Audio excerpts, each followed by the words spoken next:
Bien, estimados alumnos, vamos a dar inicio a nuestro siguiente desarrollo que tenga que ver sobre nuestro contenido programático y lo que se viene respecto a nuestra sesión de hoy.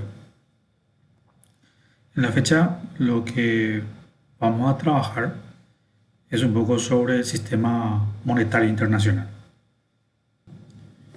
En este aspecto, lo que tenemos que saber obtener o poder comprender son los objetivos que va a entrañar nuestro desarrollo hoy, que básicamente serían las funciones principales del sistema monetario, la, conocer un poco la evolución histórica del sistema monetario, los regímenes cambiarios, también lo que tenga que ver sobre el equilibrio macroeconómico interno y la relación entre el equilibrio macroeconómico externo.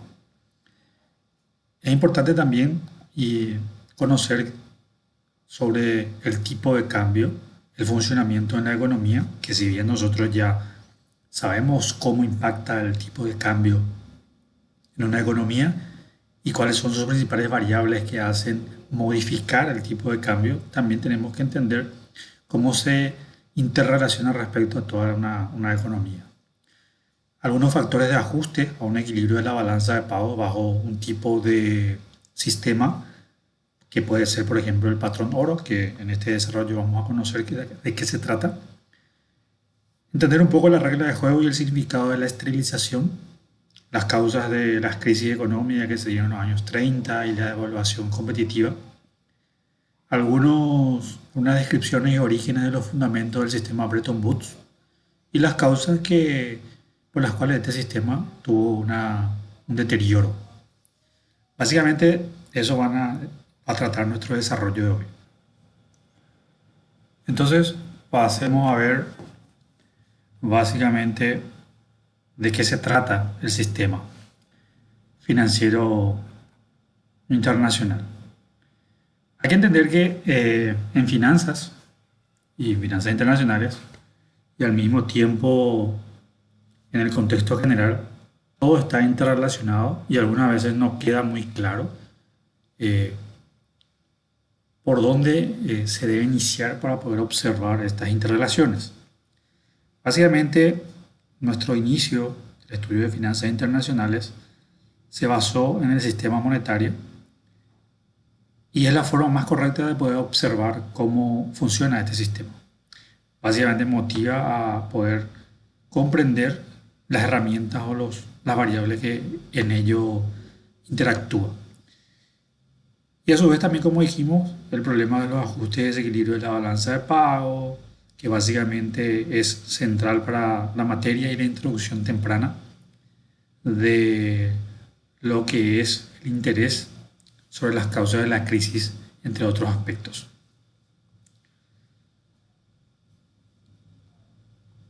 Entonces, un sistema monetario internacional básicamente es un marco institucional que establece la forma de efectuar pagos internacionales,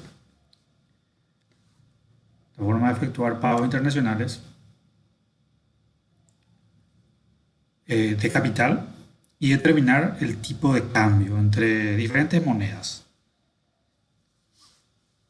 Nosotros habíamos visto que una cuestión importante de finanzas internacionales es la conversión de las monedas de cada país. Y aquí se tiene un conjunto de acuerdos internacionales, mecanismos, reglas, políticas que son necesarios para que funcione el sistema monetario internacional.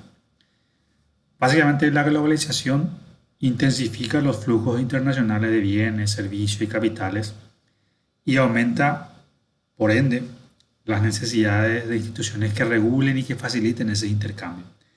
El sistema monetario internacional fue evolucionando en el tiempo y sigue básicamente adaptándose a las cuestiones de evolución respecto a lo que es las transacciones internacionales. Hay un impacto de la globalización que hace esa intensificación y a su vez esta evolución necesariamente se debe dar para poder atender las necesidades de todos los actores económicos del mundo.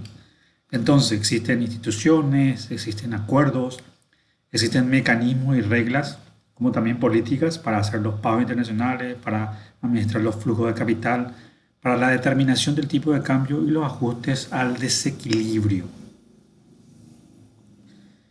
Y para que funcione el sistema monetario internacional es necesario un alto grado de cooperación entre los gobiernos de los principales países, que son actores principales en el flujo tanto monetario y de bienes. Básicamente, se puede decir que los países, para poder lograr esa interacción que hay entre los actores soberanos, es que sacrifican parte de esa soberanía nacional y subordinan algunos de los intereses nacionales por el bien común. Por ejemplo, la idea de que se pueda introducir bienes importados, eso puede afectar la mano o la producción nacional de empresas nacionales que compiten a mejor precio, mayor eficiencia, y muchas veces eso se sacrifica, atendiendo que los ciudadanos pueden tener mejores productos eh, de bienes extranjeros. Entonces, básicamente lo que enseña la globalización es que la cooperación favorece a todos los participantes, mientras que la búsqueda de un interés nacional sea egoísta, es decir, en vez del bien propio. En términos de países, existe un concepto en lo que es finanzas internacionales o economía internacional que se conoce sobre eh, la ventaja comparativa. Entonces, la ventaja comparativa básicamente es poder ofrecer el bien o el servicio que mejor se pueda producir, es decir, en el cual tiene ventaja al momento de producir porque lo produce más eficiente y a menor costo, lo cual le da mayor beneficio y puede tener mejores resultados en la disposición de bienes. Entonces, se tiene un proceso bastante amplio donde hubo varios intentos de optimizar el sistema monetario internacional. Y conforme al análisis de los éxitos y fracasos que se fueron dando, se indica claramente que no existe una solución obvia y una receta que sea válida para todo, sino que el sistema va a seguir evolucionando para adaptarse a las exigencias de la economía mundial en una constante transformación. Mientras más cambie la economía mundial, menor va a ser la duración de cualquier arreglo internacional en materia de finanzas. Hay que entender que la globalización es mucho más compleja que la integración de la economía nacional que se dieron en los siglos XVIII y XIX, que es lo que hoy en día se está desarrollando. La principal diferencia es que en ese entonces el proceso de integración de la economía se coordinó y se supervisó por una sola autoridad, que serían los estados. Y básicamente ajusta el marco legal y tienen el poder coercitivo para lograr sus propósitos. Actualmente no existe nada que se asemeje a un gobierno mundial, aunque se hable mucho de hegemonía estadounidense. En realidad no hay ninguna autoridad supranacional que tiene jurisdicción sobre los estados. Y así la formación de economía mundial debe basarse en la cooperación y en el consenso. Los países básicamente tienen reglas distintas en lo que respecta a los regímenes cambiarios y el grado de apertura. Y ahí hay un entorno de liberalización y desregulación en el mercado que básicamente define las reglas de juego y básicamente impone la disciplina, que serían la teoría de mercado. Habíamos dicho que el mercado de divisa es un mercado de competencia perfecta por la forma en que se manejan y se fijan el tipo de cambio por la variación de la oferta y la demanda. Entonces, las características principales del mercado financiero internacional actualmente se basa en una alta volatilidad de básicamente todas las variables económicas y en particular el tipo de cambio. Pronosticar básicamente el tipo de cambio futuro es muy vidrioso, muy difícil, por lo que surge la necesidad de administrar el riesgo cambiario. Entonces, la volatilidad del tipo de cambio se debe a las modificaciones constantes de las variables económicas, del progreso tecnológico y las liberalizaciones que hay en el sistema financiero. Bajan, suben los precios relativos a la producción o a los productos básicos como el petróleo, el cobre, los productos agropecuarios y surge una transformación del poder adquisitivo de los diferentes países. Básicamente se acelera el desarrollo de China mientras Europa se estanca y así sucesivamente y se forman los bloques regionales. Nuestro material básicamente habla de esto. Hoy existen ya afianzamientos en los bloques regionales, por ejemplo la Unión Europea, Mercosur, Latam, etcétera, donde las telecomunicaciones modernas reducen los costos de transacción y facilitan los movimientos internacionales de capital.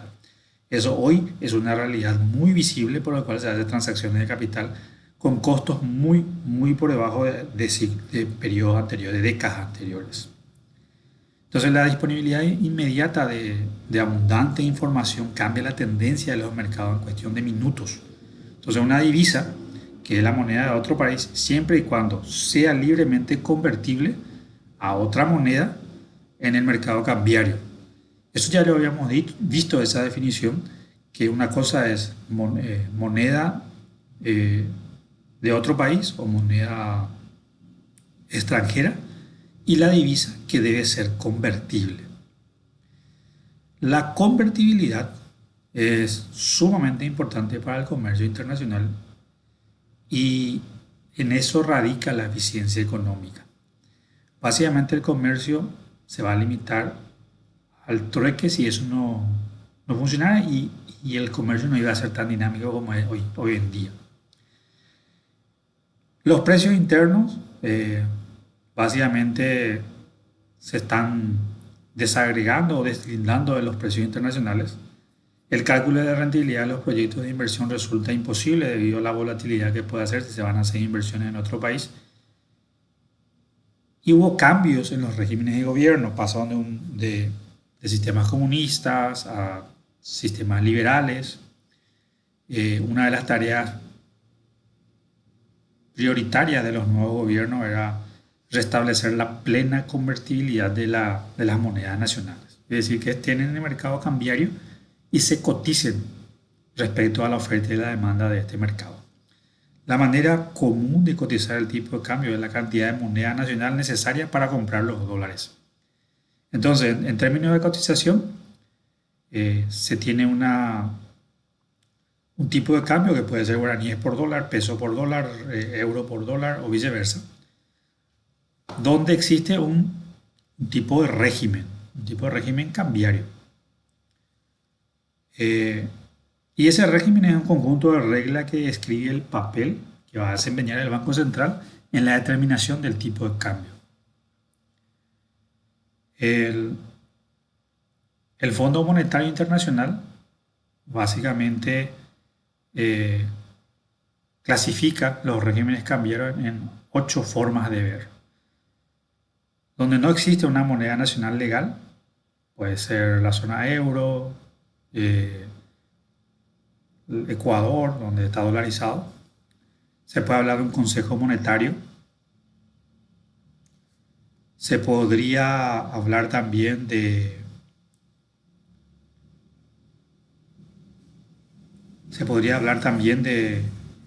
la moneda nacional en base a una determinación de la demanda de bienes, que sería la canasta o el IPC.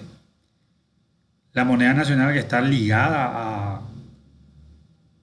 a bandas de otros países, es decir, a la reacción que tienen otros países como la Dinamarca, Chipre, Egipto. El tipo de cambio de ajuste gradual o el crumbling peg, donde puede ser Bolivia, Costa Rica, Nicaragua, que son los que están de alguna forma ligado a otras políticas de determinación del tipo de cambio. Después está el tipo de cambio por bandas, es decir, a partir de un nivel se empiezan a ajustar, que puede ser Uruguay, Venezuela en su momento. La flotación administrada sin una ruta anunciada, eso hace Paraguay. La libre flotación, donde básicamente no se interviene nada en el país. Que básicamente no, si existe el Banco Central, eh, lo que hace el Banco Central es generar una intervención a modo de reducir los efectos de variación del tipo de cambio, como lo hace Paraguay. Entonces, el tipo de cambio puede ser un tipo de cambio fijo, donde si el Banco Central establece su valor, después interviene en el mercado cambiario para poder contenerlo. Ejemplo, el tipo de cambio dice que el Banco Central dice que el tipo de cambio va a ser 7.000. Hoy día el mercado global dice que el tipo de cambio está a 7.700. Entonces interviene a introducir dólares en el mercado local para que esa cotización se mantenga. Un tipo de cambio flexible o de libre flotación es que el Banco Central no interviene en el mercado cambiario y permite que el nivel de tipo de cambio se establezca en consecuencia del libre juego de la oferta y la demanda. Hay países que lo hacen así, podría ser por ejemplo Australia, Canadá, Estados Unidos mismo, pero por la posición que tienen sus sistemas económicos. Eh, Existen países donde también hay una flotación de banda, donde dice, bueno, a partir de este momento, hasta este nivel de variación, yo dejo que flote libremente y después, bueno, aplico cierto tipo de intervención. Paraguay lo hace así. Ahora, hay unas discusiones sobre los regímenes más adecuados para una economía y para comparar con la economía mundial y en su conjunto no todos están de acuerdo. El funcionamiento práctico es un régimen cambiario que puede ser diferente de las intenciones que tiene el país. Los tipos de cambio fijo pueden tener fuertes variaciones y pueden ser relativamente estables en el tiempo también. Hoy día no existen ya muchos países que mantienen el tipo de cambio fijo por lo que significa mantener eso respecto a las reservas internacionales. El objetivo de controlar el tipo de cambio es disponer de un mayor margen de maniobra en la política macroeconómica. La mayoría de países con el tipo de cambio, donde es el precio más importante de la economía, básicamente tratan de que las importaciones no se vean muy afectadas o a su vez las exportaciones no tengan mucho deterioro respecto a la generación de divisa. Esta también como objetivo no es llegar a un cierto nivel de tipo de cambio, sino mantener la acumulación del nivel de reserva dentro de los parámetros establecidos. Es muy importante que los bancos centrales puedan definir su nivel de reserva óptimo. La principal desventaja de renunciar a una política monetaria independiente y un menor margen de maniobra frente a los choques externos sería eso, no tener la forma de administrar los choques externos. Un superávit en la balanza de pagos o la entrada de capital puede generar presiones inflacionarias, mientras que un déficit en la salida de capitales puede provocar una recesión.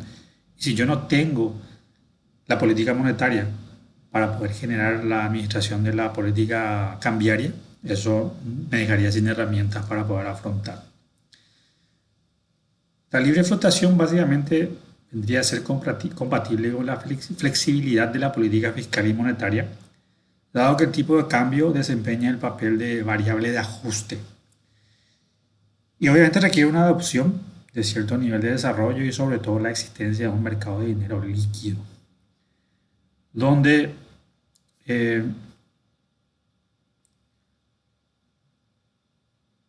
la libre flotación, así como dice aquí, permite la flexibilidad de la política fiscal con el tipo de cambio y requiere cierto nivel de desarrollo. La devaluación y la revaluación hace referencia a al tipo de cambio fijo, donde el aumento del precio de la moneda en términos de moneda local se llama devaluación y es una decisión política.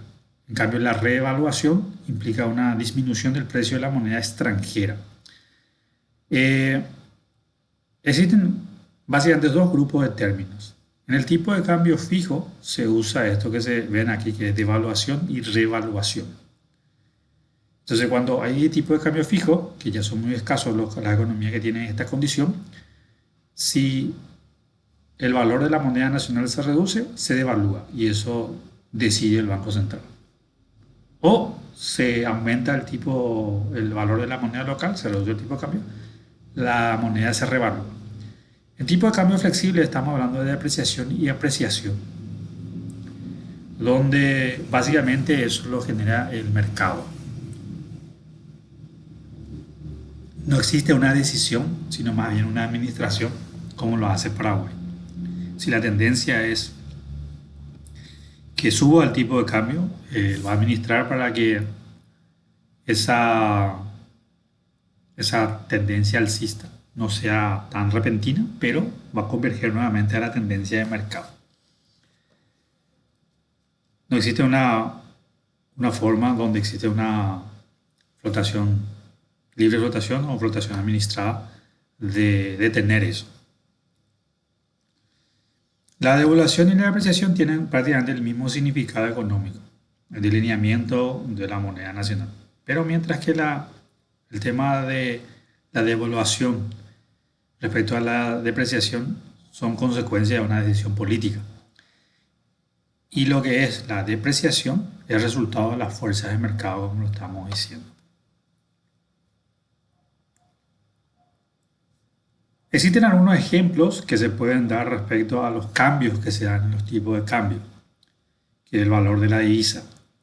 Yo puedo hacer variaciones respecto al tipo de cambio y puedo decir que si el tipo de cambio está en 3.4 y pasó a 11 pesos, está aquí, se puede decir que si con respecto al dólar, el dólar se apreció en estos puntos porcentuales. Básicamente esta apreciación no significa que se deprecie el peso en la misma proporción. Eh, para poder hacer eso voy a tener que calcular el valor del peso, que podría ser como está aquí en la segunda parte. ¿Cuál es la relación entre política cambiaria y política macroeconómica? Y existen economías abiertas donde la política cambiaria está íntimamente relacionada con los objetivos macroeconómicos, donde está el nivel de inflación, está el nivel de crecimiento, está el nivel de empleo, está el nivel de consumo, entre otras cuestiones que tienen que ver sobre las políticas macroeconómicas. ¿Y qué es lo que buscan las autoridades? El equilibrio interno y externo junto con el crecimiento alto y sostenido. El equilibrio interno básicamente se alcanza cuando el pleno empleo de los recursos de un país coexisten con la estabilidad de precios, pleno empleo y baja inflación. Eso sería lo ideal. ¿Qué significa el pleno empleo? Que existe un bajo nivel de desempleo, no existe tanta inflación. Hay un nivel de ahorro estable con respecto a la economía. Y el equilibrio externo básicamente significa una posición sostenible de la cuenta corriente, es decir, hay bajos niveles de desequilibrio, casi siempre hay un equilibrio o por lo menos cercano al equilibrio. Lo último puede parecer un poco irreal, un poco vago, pero el equilibrio externo puede darse en condiciones de tanto de equilibrio de cuenta corriente como de un déficit o un superávit que se puede dar en ella. Un déficit debe ser fácilmente financiable con un superávit correspondiente en la cuenta de capital. Un superávit básicamente no tiene que estar como resultado de una posición insostenible de los socios comerciales.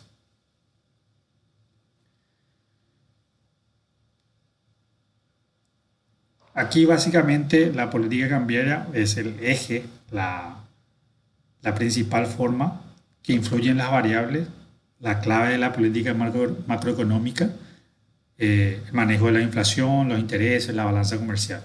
Y la prioridad siempre va a ser determinar la conducción de la política cambiaria en economías abiertas. Una economía abierta es aquel país que puede exportar e importar sin ningún, sin ningún desgaste o posicionamiento poco eh, favorable también para sus socios. Y este gráfico básicamente responde cómo el tipo de cambio influye y está influenciado por las políticas macroeconómicas. Tenemos la inversión, el empleo, el ahorro, la tasa de interés, la política monetaria, la inflación, las finanzas públicas. Y como ustedes pueden ver, hay flechas que apuntan en ambas direcciones. Es decir, el tipo de cambio se ve influenciado por todos estos factores eh, que tienen que ver con la macroeconomía de un país y viceversa. Si yo tengo ahorro, voy a poder ser un país prestatario, lo cual me va a poder generar divisas, por lo tanto voy a tener la oferta de divisas en el mercado que apoye el equilibrio cambiario. A su vez, se va a poder generar inversiones, voy a poder generar ingresos por tasa de interés. La política monetaria va a estar administrada de manera más eficiente, sin presiones de este tipo de cambio. La política fiscal va a poder generar mayores excedentes, por lo tanto va a demandar menos divisas y va a incidir en el tipo de cambio. Sin embargo, si la posición es más desfavorable, el tipo de cambio van a incidir en forma más a presionar las finanzas públicas, la balanza comercial por las importaciones e exportaciones. A su vez va a existir una necesidad de empleo por falta de inversión y a su vez por falta de ahorro. Y eso implica una tasa de interés bastante volátil, lo cual se interactúan o se conecta con la inflación, así como muestra esta conexión que está aquí. Esto ilustra básicamente la interacción que existe entre el tipo de cambio y la economía en general con la posición macroeconómica que se puede dar en el proceso de análisis y determinación del tipo de cambio y a su vez en el sistema monetario internacional. Recordando que siempre el sistema monetario internacional hace referencia a las transacciones que puede realizar y las herramientas y la forma de regular esas transacciones. Sin caer en el peligro de la simplificación excesiva, lo que podemos afirmar que el sistema monetario internacional del siglo XX en adelante es la historia de una lucha entre tipo de cambio fijo y tipo de cambio flexible.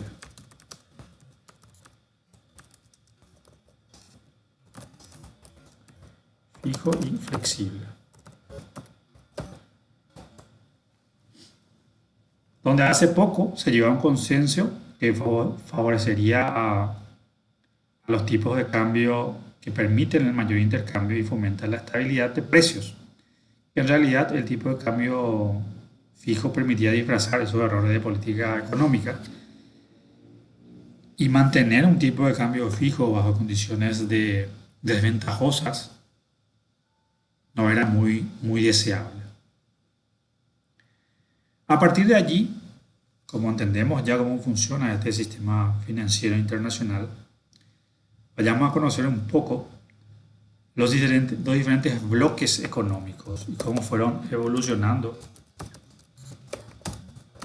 para poder interactuar en este sistema monetario internacional. Uno de ellos es la Unión Europea y el euro.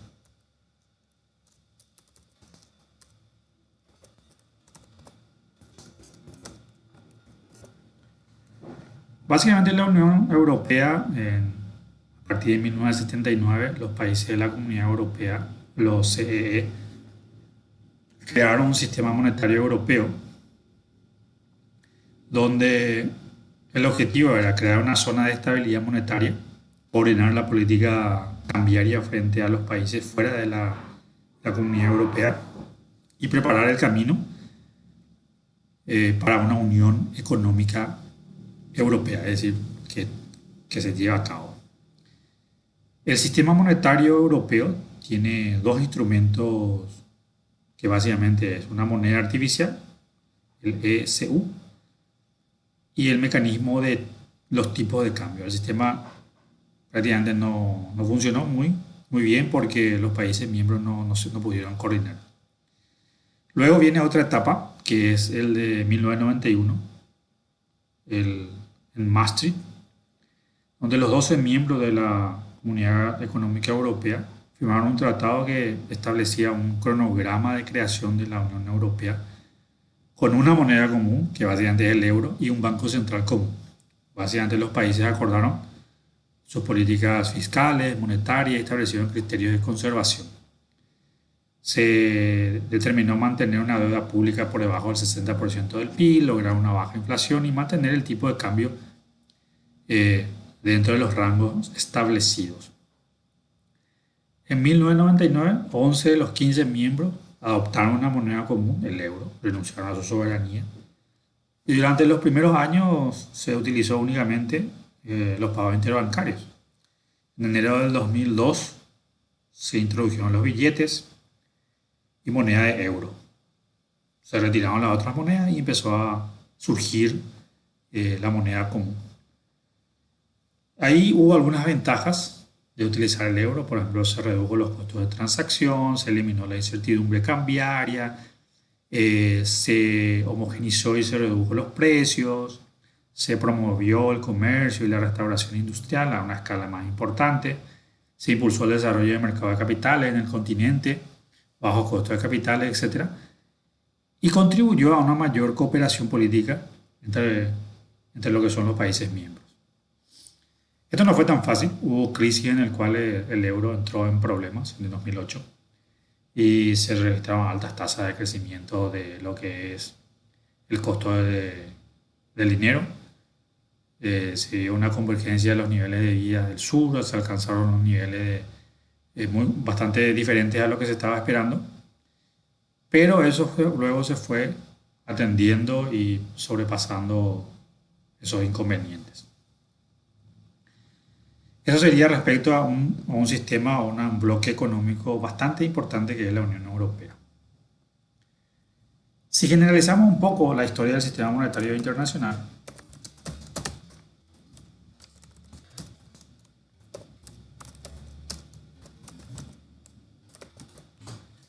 básicamente tenemos un periodo que se le conoce como patrón oro, que va desde 1875 a 1914. Y el patrón oro clásico, donde los flujos internacionales de bienes y capitales eran relativamente libres. Londres constituía el centro financiero mundial, se consideraba el oro como una moneda a utilizar, que sería la libra esterlina.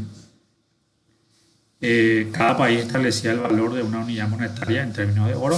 Los gobiernos garantizaban la convertibilidad. Los tipos de cambio entre las diferentes monedas se reflejaban simplemente en la proporción entre la cantidad de oro correspondiente en cada moneda.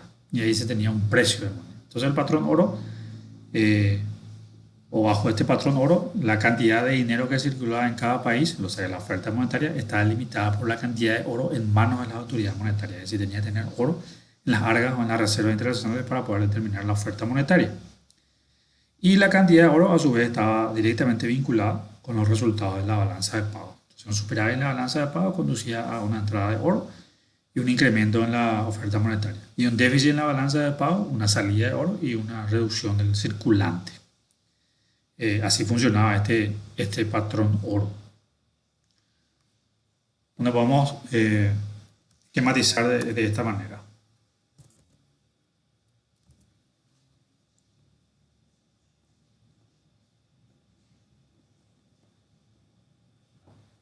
Salida de oro, déficit en la balanza de pago, reducción de la oferta monetaria, superávit, ingreso de oro.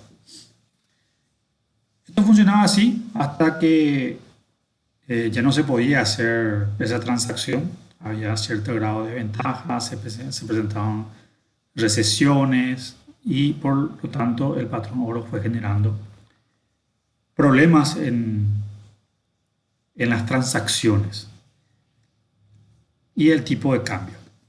Y entonces empezó a surgir lo que se conoce como el sistema Bretton Woods.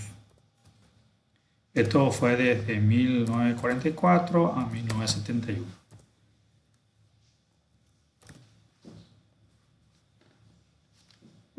Ahí estaba la Segunda Guerra Mundial, lo cual provocó un choque en la conciencia de las naciones siguiendo un nuevo espíritu de cooperación, etcétera, donde el sistema Bretton Woods tenía como objetivo fomentar a nivel mundial el crecimiento económico, entendiendo que se estaba saliendo de la Segunda Guerra Mundial, el intercambio comercial, la estabilidad económica, etcétera. Los estatutos de convenio plantearon antes los países afiliados al Fondo Monetario Internacional, básicamente promover la cooperación internacional, facilitar el comercio, promover la estabilidad del tipo de cambio, establecer un sistema multilateral de pago y crear una base de reserva. Básicamente el sistema Bretton se basaba en tres instituciones: el Fondo Monetario Internacional, el Banco Mundial y un acuerdo general de arancel aduanero y comercio que es el GATT, el cual tenía como meta la liberalización del comercio mundial.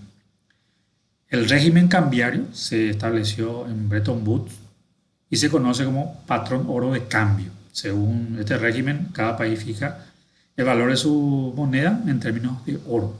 Entonces, los déficits temporales se financiaban con las reservas de cada país y con préstamos del Fondo Monetario. En caso de desequilibrios fundamentales, el FMI va a permitir cambios de paridad y otras cuestiones. Y el funcionamiento durante los primeros 25 años, el sistema tuvo éxito y se logró que las economías que fueron muy afectadas por la guerra lograran su equilibrio. Y a pesar de ese éxito, el sistema Bretton Woods padecía de algunos defectos de diseño hacia su sostenibilidad. Entonces, para resolver estos problemas, el FMI tuvo que hacer ajustes y modificaciones en su funcionamiento, una descripción completa de lo que pasaba. Las modificaciones de las transacciones se refería a la aplicación de la capacidad de préstamo para que el Fondo Monetario pueda hacer. Se tenía que resolver la escasez de oro de 1969, para eso crearon los derechos especiales de giro y como unidad alternativa de reservas. Estados Unidos tenía algunos problemas en la balanza de pago y eso llevó al colapso del sistema Bretton Woods. En 1971 se generaron expectativas de evaluación del dólar. Se tuvo que hacer algunas reformas en Estados Unidos, lo que es el acuerdo smithiano, que en su tiempo se consideraba un gran éxito. Entonces, el sistema patrón oro de cambio, que dependía de la cotización internacional de un país, ya desde el inicio contenía la semilla de la crisis de convertibilidad. Es decir, ya se veía este problema del sistema Bretton Woods.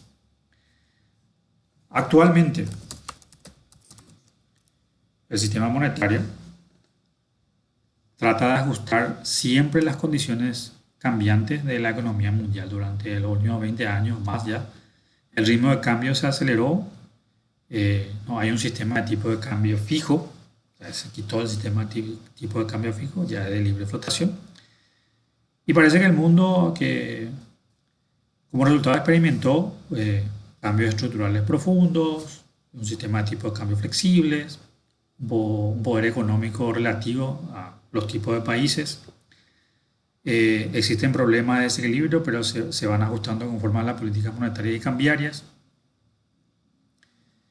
Se tuvo que hacer algunos monitoreos, como por ejemplo monitorear la política económica de los países miembros, por eso el Fondo Monetario está siempre monitoreando eso, promover políticas fiscales y monetarias responsables, impulsar el desarrollo del sector privado y el libre mercado, entre otros aspectos que tengan que ver sobre los procesos de prevención.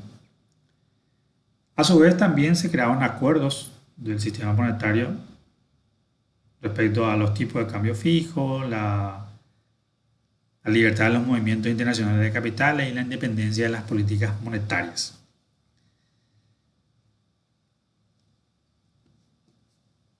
A partir de ahí, el Fondo Monetario, el FMI, eh, fue creando políticas o actividades de cara hacia el futuro a un sistema monetario internacional que debería proporcionar liquidez para acomodar el crecimiento económico internacional, un mecanismo de ajuste para restablecer el equilibrio con el mínimo daño y la confianza para evitar crisis y los flujos de capitales eh, que no se justifica por factores económicos. Por eso es que el Fondo Monetario muchas veces a los países que va teniendo crisis le da cierto grado de financiamiento para que estos no se vean afectados de forma importante en la recesión y los problemas a sus países miembros.